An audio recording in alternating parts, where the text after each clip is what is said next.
একটু ঠান্ডা মাথায় ভাবুন, পৃথিবীতে 57টি মুসলিম রাষ্ট্র আছে। এদের কারোর কাছে আছে তেল, কারোর কাছে আছে ডলারের পাহাড়, আবার কারোর কাছে আছে বিশাল সেনাবাহিনী। কিন্তু গাজা বা মধ্যপ্রাচ্য যখন জ্বলছে, তখন এদের ভূমিকা কি? নীরবতা, পিনপতন নীরবতা। আজকে যদি প্রশ্ন করা হয়, সৌদি আরবের এয়ারফোর্স কোথায়, মিশরের নেভি কোথায়, তুরস্কের এত বড় সেনাবাহিনী কোথায়, কেউ কি আমেরিকার চোখের দিকে তাকিয়ে একটা কথা বলার সাহস দেখিয়েছে? কেউ কি বলেছে ইসরায়েল থামো, না হলে আমরা আসছি?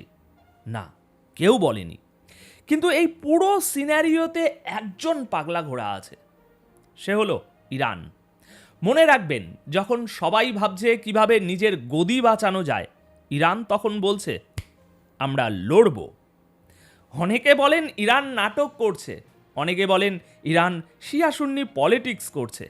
ভাই, তর্কের খাতিরে মেনে নিলাম সব পলিটিক্স, কিন্তু দিনের শেষে যে দেশটি গত 40 বছর ধরে আমেরিকার স্যাংশন বা নিষেধাজ্ঞার চাপে পৃষ্ঠ, যাদের কারেন্সি মাটির সাথে মিশে গেছে, যাদের নিউক্লিয়ার সায়েন্টিস্টদের রাস্তার মাঝখানে গুলি করে মারা হয়েছে, সেই দেশটি যখন বিশ্বের 1 নম্বর সুপার পাওয়ার আমেরিকা এবং নিউক্লিয়ার পাওয়ার ইসরায়েলের বিরুদ্ধে একা দাঁড়ায়, তখন তাকে আপনি কি বলবেন? বোকামি নাকি অদম্য সাহস?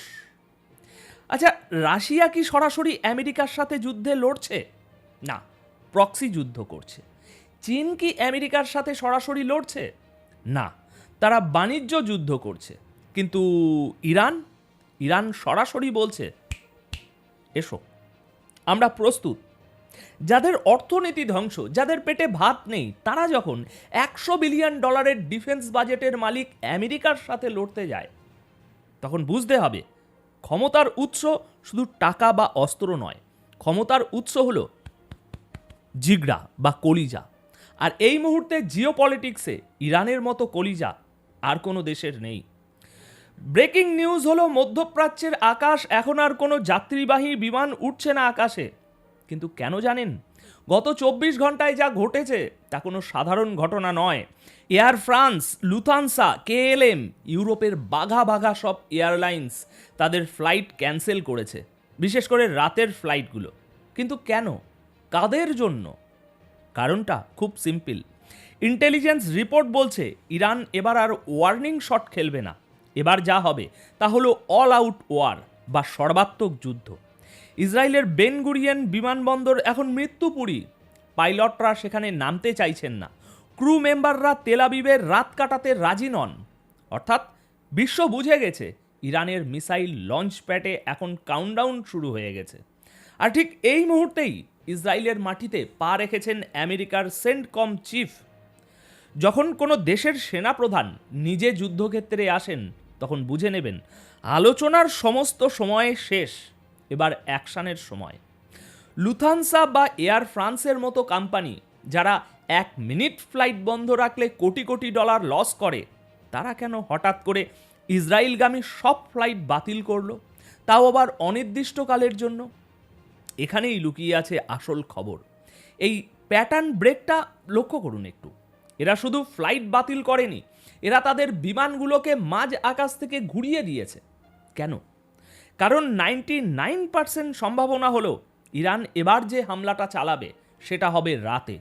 আর এই হামলাটা কোনো ছোটোখাটো ড্রোন হামলা নয়, এটা হতে যাচ্ছে ব্যালিস্টিক মিসাইলের বৃষ্টি। দেখুন, এয়ারলাইন্সগুলো বোকা নয়। প্রতিটি দেশের ইন্টেলিজেন্স তাদের আগেভাগেই ওয়ার্নিং দিয়ে দেয়।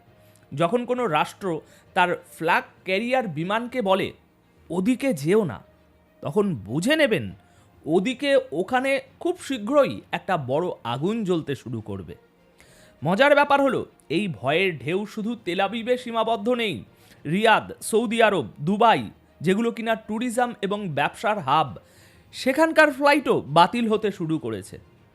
সিরিয়াসলি বলুন তো, আপনি কি কখনো ভেবেছেন আধুনিক বিশ্বে যেখানে স্যাটেলাইট দিয়ে মশা পর্যন্ত দেখা যায়, সেখানে পুরো একটা অঞ্চলের আকাশপথ বন্ধ হয়ে যাওয়া মানে কি? এর মানে হলো আমরা তৃতীয় বিশ্বযুদ্ধের ঠিক দরজায় দাঁড়িয়ে আছি। এবার আসি দ্বিতীয় পয়েন্টে। আপনারা স্ক্রিনে যাকে দেখছেন, এই ব্যক্তি হলেন আমেরিকার সেন্ট্রাল কমান্ড বা সেন্টকমের চিফ। তিনি এখন কোথায় জানেন? ওয়াশিংটনে নয়, তিনি ল্যান্ড করেছেন সরাসরি ইসরায়েলে। ভাই, পলিটিক্সের ভাষাটা একটু বুঝুন। আমেরিকার এই জেনারেল হলেন মধ্যপ্রাচ্যের মার্কিন দাদাগিরির প্রধান প্রতীক। তিনি যখন সশরীরে তেলাবিবে যান তখন বুঝতে হবে সিদ্ধান্ত নেওয়া হয়ে গেছে। তিনি সেখানে নেতানিয়াহুর সাথে চা কফি খেতে যাননি, তিনি গেছেন এটা ঠিক করতে যে ইরান যখন মারবে তখন আমরা কিভাবে পাল্টা মারব, আর সেই পাল্টা মারের পর ইরান যখন আবার মারবে তখন আমরা কোথায় লুকাবো। ইরান হলো সেই বোমা যা ফাটলে শুধু শত্রু মরবে না, নিজেও মরবে আর আশেপাশের সবাইকে নিয়ে ডুববে। একেই বলে নিশ্চিত পারস্পরিক ধ্বংস। নেতানিয়াহু সম্প্রতি আমেরিকার মাধ্যমে ইরানকে একটা প্রস্তাব পাঠিয়েছেন। তারা এটাকে বলছে ড্রিম ডিল। কি সেই ডিল? শর্ত 1, ইরানকে তাদের নিউক্লিয়ার প্রোগ্রাম পুরোপুরি বন্ধ করতে হবে। শর্ত 2, ব্যালিস্টিক মিসাইল প্রোগ্রাম ধ্বংস করতে হবে। শর্ত 3, সুপ্রিম লিডার আয়াতুল্লাহ খামিনিকে ক্ষমতা ছাড়তে হবে। মানে সিরিয়াসলি, এটাকে ডিল বলে? এটাকে ডিল বলে না, এটাকে বলে আত্মসমর্পণের পর মৃত্যু পরোয়ানা।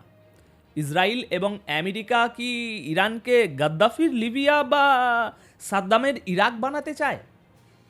ইতিহাস তো সাক্ষী, যেই দেশ আমেরিকার কথায় অস্ত্র সমর্পণ করেছে, আমেরিকা কিছুদিন পর সেই দেশকেই ধুলোর সাথে মিশিয়ে দিয়েছে। ইরান এই ফাঁদে পা দেবে না। ইরান পরিষ্কার জানিয়ে দিয়েছে, তোমরা আমাদের ধোঁকা দিতে চাও, তোমরা সময় কিনতে চাও, কিন্তু এবার আর কোনো আলোচনা নয়, এবার ফয়সলা হবে ময়দানে। ইরান জানে তাদের পিঠ দেওয়ালে ঠেকে গেছে। দেশে বেকারত্ব 50%, জলের সমস্যা, মুদ্রাস্ফীতি, জনগণ রাস্তায়। এই অবস্থায় ইরান সরকারের কাছেও যুদ্ধ ছাড়া আর কোনো পথ খোলা নেই, কারণ একমাত্র যুদ্ধই হতে পারে এখন ইরানি জাতিকে আবার এক করতে পারবে। জাতীয়তাবাদের আফিম বড় মারাত্মক জিনিস দর্শক। কাতার, তুরস্ক, আলজেরিয়া, পাকিস্তান সবাই তাকিয়ে আছে ইরানের দিকে। কেন জানেন? কারণ ইরান হলো সেই শেষ দেওয়াল। এই দেওয়াল যদি ভেঙে পড়ে তবে আমেরিকার পরবর্তী টার্গেট হবে তুরস্ক, তারপর কাতার, তারপর একে একে বাকিরা। ইরান এখন শুধু নিজের জন্য লড়ছে না, ইরান লড়ছে পুরো অঞ্চলের ব্যালেন্স অফ পাওয়ার টিকিয়ে রাখার জন্য। ইরান যদি আজ হেরে যায় তবে মধ্যপ্রাচ্যে ইসরায়েলের সামনে দাঁড়ানোর মতো আর কেউ থাকবে না। তখন ইসরায়েল যা চাইবে সেটাই আইন হবে। গাজা তো ট্রেলার ছিল, পুরো মিডল ইস্ট তখন সিনেমা হয়ে যাবে। তুরস্কের এরদোয়ান এটা বোঝেন, কাতারের আমিরও এটা বোঝেন, কিন্তু তারা নিরুপায়, কারণ তাদের অর্থনীতির চাবি আমেরিকার হাতে। একমাত্র ইরান সেই চাবিটা ছুঁড়ে ফেলে দিয়েছে অনেক আগেই। হারানোর কিছু নেই বলেই হয়তো ইরানের ভয়ও নেই। এখন পরিশেষে একটা কথাই বলবো, আমরা এমন এক সময়ে বাস করছি যেখানে চোখের সামনে ইতিহাস তৈরি হচ্ছে, আর এই বিশৃঙ্খলার মাঝে একা ইরান দাঁড়িয়ে আছে, এক হাতে মিসাইল আর অন্য হাতে নিজের অস্তিত্ব নিয়ে। প্রকৃতির খেলা বোঝা বড় দায়। হয়তো আমেরিকার এই সুপার পাওয়ার দম্ভ চূর্ণ হওয়ার জন্যই ইরানের মতো একটি দেশকে অজুহাত হিসাবে দাঁড় করানো হয়েছে। ইতিহাস সাক্ষী, বড় বড় সাম্রাজ্যের পতন হয়েছে এমন সব শক্তির হাতে যাদের কেউ গুনতিতেই ধরেনি সেই সময়। এখন আপনার কি মনে হয়, ইরান কি সত্যিই আমেরিকার সাথে সর্বাত্মক যুদ্ধে টিকে থাকতে পারবে, নাকি গাদ্দাফি সাদ্দামের মতো তাদেরও করুণ পরিণতি হবে?